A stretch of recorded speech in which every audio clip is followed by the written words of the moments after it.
All right, so this is absorption, light, blood, and oxygen, questions 1 and 2. At 660 nanometers, the molar extinction of HbO2 is 319.6 per centimeter per molarity. For Hb, it is 3,226.56. At 940 nanometers, the molar extinction of HbO2 is 1,214 per centimeter per molarity. For Hb, it is 693.44 per centimeter per molarity. For blood, the concentration of hemoglobin, I spelled that wrong, is around 150 grams per liter. Assuming an approximate molecular weight of 64,500 grams per mole for both Hb and HbO2, calculate the highest absorption coefficient from among these values. So to get started, this is going to be the equation we use, alpha equals epsilon times concentration. And before we can use that, we are going to have to calculate from our grams per liter to get it into moles per liter, because that's what concentrations units are in the above equation here.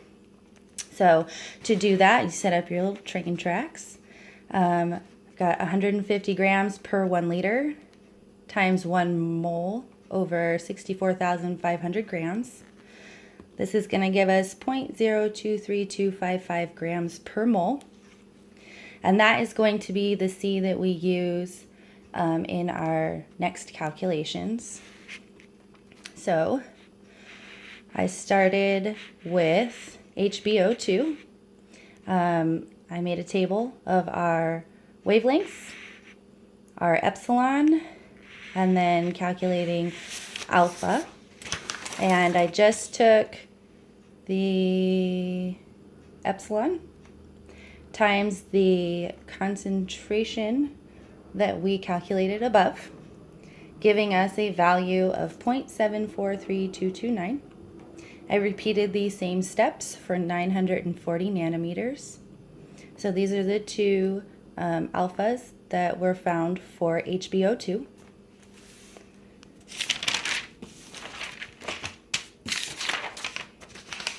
Okay, so then we repeat the same process for Hb for 660 nanometers and 940 nanometers. Our epsilon is 3,226.56 and 693.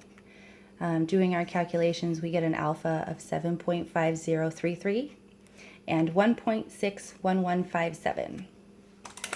So out of all 4 of those, this alpha is the greatest, and that is the answer to question 1.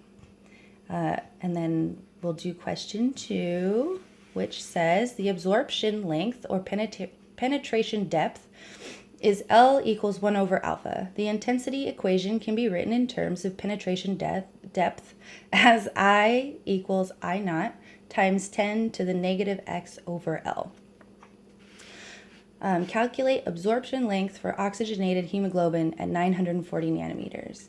Now, I did not use this equation. I used this one that they gave us. And we already solved for our alpha for 940 nanometers for oxygenated hemoglobin. That was our HbO2 on the last page. So that was 2.823. And we just plug that in here. L equals 1 over 2.823, and we get a value of 0.3542. And that is the answer to number 2. I hope this was helpful.